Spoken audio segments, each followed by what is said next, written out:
Greetings, my brothers and sisters, and welcome back to the Recovery Channel. This week, as you work on finishing up your inventory, I'm excited to be kicking off our series of interviews. It'll be great for you to hear some perspectives that may be a little different than Phil's and mine. And like in a good 12-step meeting, you'll be able to share in the experience, strength, and hope of a fellow addict who may be a little further along than you in recovery.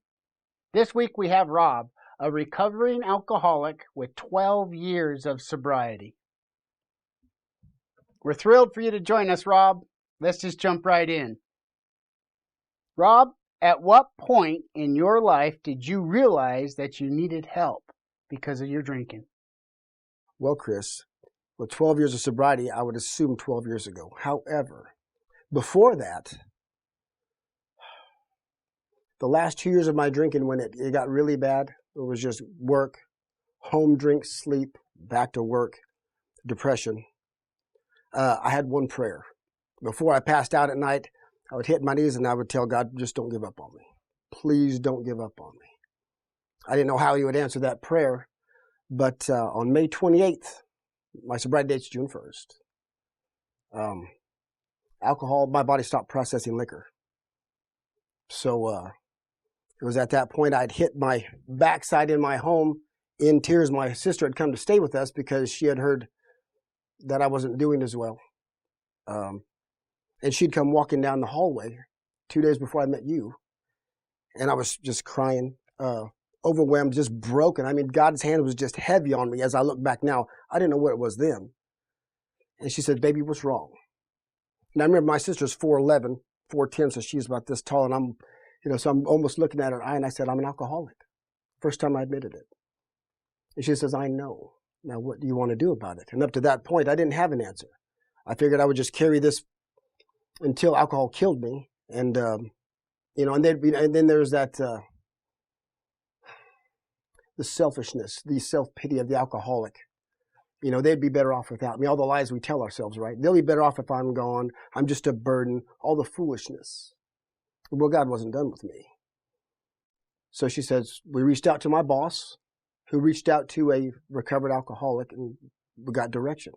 I got a chair at Maynard's, or a bed at Maynard's, but I had to wait a couple days to get there. So I had to dry out at home, not knowing that, alcohol addiction or alcohol withdrawal could kill you. Luckily, I didn't die. 2 days later, I met you up at Maynard's Recovery Center. That's when I really thought I could find help. Excellent, Rob. Thank you. Next question. What was it like going to your first 12-step meeting, Rob? My first 12-step meeting was overwhelming. I didn't know what to expect. Of course, I was mentally in a fog. Of course, as you could imagine. My wife went with me. My boss was there, who hooked me up with a recovered alcoholic with 36 years of sobriety. There was also people that I knew in the meeting. I don't remember what was said. I do remember one thing. When I told them where I was going to go to a recovery center after this, but I had to wait a couple of days before I could get there. A few of them pulled me outside and gave me some advice that I still remember to this day. Just said, one of them was, as far because I was also chewing tobacco at that time, he says, the best advice he gave me says, what's killing you, young man, right now? I said, alcohol. He says, then that's what you focus on. If you can do that, you'll be all right. Good stuff, Rob. Rob, do you think you're powerless over alcohol? No, Chris. I don't think I'm powerless over alcohol. I know I'm powerless over alcohol. I've proven that time and again. Next question. You bet, Rob. Thank you. Early in your recovery, how did you overcome denial? Denial that I was an alcoholic? I overcame that by my actions and my behavior. As I said, that day of May 28th, when I was on the floor, on my backside, crying, broken, with God's hands just weighing me down, knowing that, not that I was powerless over alcohol, all those things that we look back on, I needed help. My behavior proven that I was powerless. My behavior proven that I needed help. There was no convincing needed.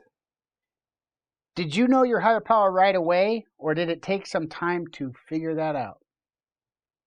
I never had to change my higher power. I've always believed in God. Jesus Christ is my higher power. What I had to change, Chris, was my approach to my higher power. I didn't have to get good to get God. I had to get honest. And that's the tough spot. Did you have any trouble coming to believe that some entity outside of yourself could restore you to sanity, Rob? No, sir. Did not have to come to believe. What I had a problem with was believing whether he would. I knew God could, but I wasn't sure that he would. Rob, how would you describe surrender? Relinquishing authority. It's not giving up. It's relinquishing power. Rob, how would you advise someone just starting out in recovery with some practical actions that they can take to surrender? Faith. Belief precedes faith. Faith is trust. When people talk about faith a lot, they talk, it's a religious construct. When we're talking about recovery, it's trust. Now, when you and I walked in here, Chris, we didn't look at our chairs. We didn't kick these to see if they were going to hold our weight. We just put our trust and we sat down, not even thinking, did we? How much more a God or alcohol? I put trust in that. The group, reach out, practical. Trust in the experience. The way I'd been living was wrong. I tried it my way. My best thinking got me to the steps of Alcoholics Anonymous. So I'll give their ideas a try. Rob, was it hard for you to make the decision to turn your will and your life over to your higher power? How'd you do it? I trusted you. When I sat down on that bench, when you and I were looking at each other, when I was at the recovery center, you were my counselor. You know that 12 years ago. You're beaming with light. You had all this energy, and I couldn't stand being around you because I was full of darkness. I was full of despair. I was full of doubt. I had no idea. I just know I couldn't go on living the way I was living. And you looked at me and said, Rob, well, I looked at you and I said, Chris, I can't live like this anymore. And you said, I can help you. And call it odd or call it God, but I believed you. And from that moment, I had hope. That's powerful. So, Rob, I found that my step 4 inventory exceedingly difficult, and I may have overstressed the challenges to some of our viewers when we were getting them ready to do their own. What was your experience with the inventory, Rob? I didn't find it difficult at all. I was ready. Remember, alcohol, my body quit processing liquor, so alcohol had stopped working. It was no longer an option. This was the last road on the block for me. So for me, the 4-step was a relief. It's the truth, right? It's my story.